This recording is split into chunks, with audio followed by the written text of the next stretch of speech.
Welcome to Maslow AI Systems Thinking for Life Fulfillment, the YouTube channel that focuses on systems thinking and statistics to improve your life. I'm John Betancourt.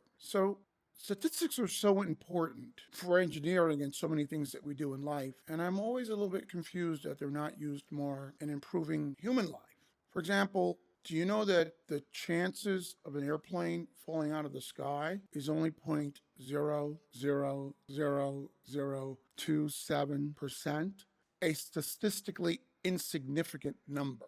The divorce rates are 40 to 50% per year. That's incredible. How can we have so much failure in human life, and yet when it comes to things like engineering and airplanes, the statistics are so incredibly better? That's one of the things that I want to focus on. When humans have problems, they don't focus on engineering. They focus on other types of solutions. Let me tell you a little bit about myself. I spent 25 years as a systems engineer, mainly for aerospace companies. My job was simple: work on systems that make airplanes more efficient and better, but most importantly, keep airplanes from falling out of the sky. When we had problems, we used systems thinking to solve them. We found root causes. We fixed whole systems, and it worked. Planes stayed in the air. People were safer. But I've watched people try to fix their lives for decades, and they use completely different approaches that we never would have used in our engineering rooms. And here's what I see people do when their lives aren't working. They go to therapy and talk about their feelings. They read self-help books promising quick fixes. They watch tons of YouTube videos, one after another. They read self-help books promising to make their lives better. They try positive thinking and hope that things get better. And they also focus on one problem at a time. They say things like, I just need to lose 20 pounds. I need to fix my relationship. I need to get a girlfriend. I need to get a boyfriend. I need to make more money. But here's the thing about systems. When you fix one part while ignoring others, you actually make things worse. Let me tell you about a friend of mine, Sarah. She came up to me about 4 years ago. She was completely burnt out. She's an amazing marketing executive, and she said, hey, John, your life seems to be going well. Can you give me some advice? And I said, well, what are you planning to do? She says, well, I'm a little overweight, so I'm going to really dive into getting myself in shape. And I said, well, be careful, because that could have a lot of different impacts on other parts of your life. Sarah called me 2 weeks later. She had hired this amazing personal trainer, joined an expensive gym. She started waking up at 5 a.m. and she was like meal prepping and counting every calorie. And guess what? She got in amazing shape. But there's something else that happened in the rest of Sarah's life. Her social life disappeared, no more dinners with friends, her relationship suffered, her boyfriend felt ignored, her work performance dropped. She was exhausted from her 5 a.m. workouts. Her finances got tight from all of the supplements she was buying and the gym fees. She looked great, but she was more miserable than ever. This is what engineers call a cascade failure. Fix one system and break all the others. This is what I call the fragmentation gap. You focus all your energy on one life area. Meanwhile, the other areas start falling apart. It's like fixing the engine while the wings of the airplane fall off. Sarah tried to solve this by switching focus. She got to the weight that she wanted, and now she started focusing on relationship books, how to meet the right guy, tons of YouTube videos, productivity courses, time management. She was never satisfied. Would fix one problem, another one would pop up.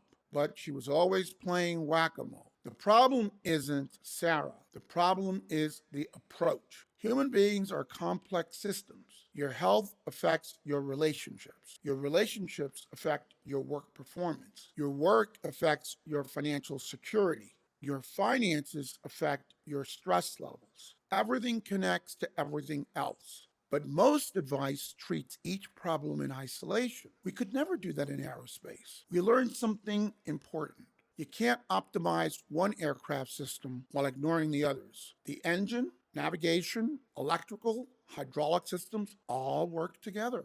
When we fix one thing, we check how it affects everything else. We do what's called systems thinking. We map out all the connections. We look for cascade effects before they happen. We design solutions that improve the whole system.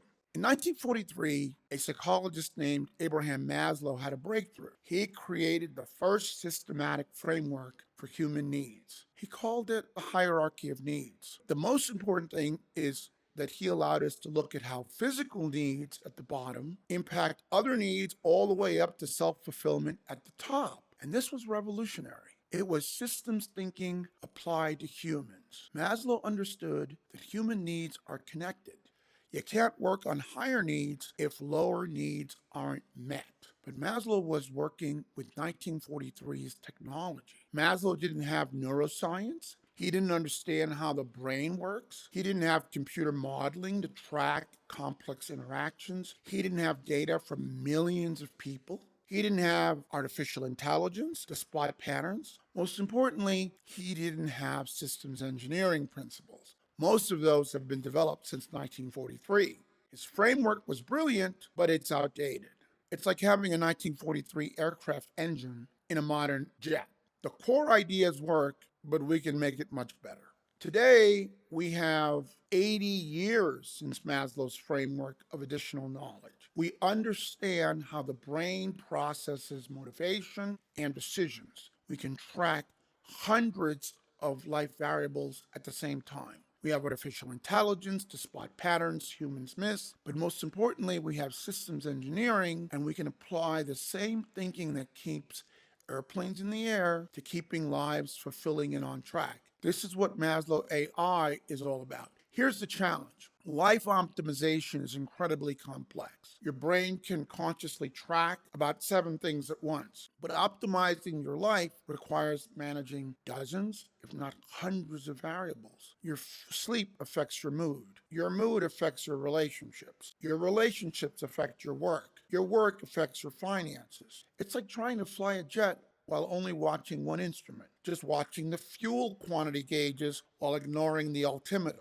This is why we actually need AI, in addition to something like Maslow's framework. Not to replace human judgment, but think about a modern aircraft. They have autopilot systems. Autopilot is there, but the pilot is still in charge of the big decisions. Autopilot handles routine tasks, complex calculations, and that is what AI in life optimization is for. It tracks variables you can't monitor consciously. It spots patterns you might miss, but you still make important choices about your life.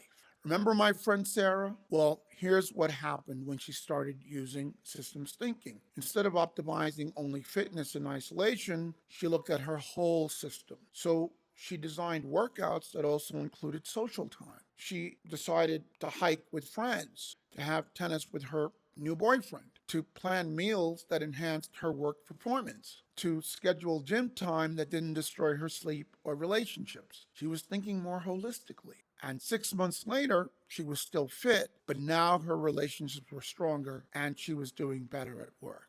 Over the next episodes, we'll explore the 5 tiers of human optimization. We'll look at Maslow's hierarchy. We'll look at how AI can help us. We'll look at how systems thinking can help us. But we'll also look at how we can update Maslow's hierarchy to do even better. We'll try to optimize them all together and see how everything works together. If you want to learn more about this complete framework, click on the button above. It's free and it'll help me reach more people who can get help from this message. But let me come back to something that really amazed me. When we humans have problems, we turn to prayer. Nothing wrong with that. Therapy, great. Sometimes positive thinking, also really good. But when we have problems with airplanes, we turn to systematic analysis and systems thinking. Prayer has its place, therapy can help, but systems thinking makes a big difference in terms of the overall statistical improvement. And systems thinking can keep your life on track too. You don't have to choose between being spiritual and systematic. Maybe you're like Sarah. Maybe you've tried the fragmented approach. Maybe you've gotten in shape but lost friends. Maybe you've focused on work but damaged your relationships. If so, you should focus on taking a more holistic approach, a more integrated approach. Then you're really going to get ready for systems thinking. Most people spend their lives playing fix one problem and then create four other problems. But with systems thinking, you can focus on one problem and then start to see how that impacts all the other problems at once, which allows you to have a more holistic approach. You need to understand the whole system. If you optimize the whole system at once, you'll see improved relationships, enhanced personal life, you'll create deeper meaning. That is what will happen with systems thinking. That's the power of integrated optimization. So here's what I want you to do this week. I want you to take the Maslow hierarchy and look at it like a calculator. Think about the last time you tried to improve something in your life. What happened to the other areas? Well, you focused on one of those things. Did improving your health hurt your social life? Did focusing on work damage your relationships? Did trying to save money or just being focused on money create stress in other areas? Did people lose respect for you because you were so money focused? Practice this calculation. See how when you try to optimize one area, what happens to the other four? Just using the Maslow hierarchy. Start to look at it in a more integrated way. Focus on this learning dynamic. Once you see it, it's hard to unsee it. And if you really want to master systems thinking in your life, check the link in the description below to sign up for my book, which is in pre-sales right now. It's all about how systems thinking can really help you improve your life and meet your objectives. Next week, we'll dive into the updated tiers. We'll take a deeper dive into how you can start to implement changes in each of those tiers and have a deeper understanding of how one cascades into the other. Plus, I'll introduce the first AI tools that can help you better optimize your life. Stop sending all of your problems to therapy and start treating them like the systems failures that they are. Again, I'm John Betancourt. I'm a systems engineer, and I'm here to help you with life fulfillment, how to optimize your life.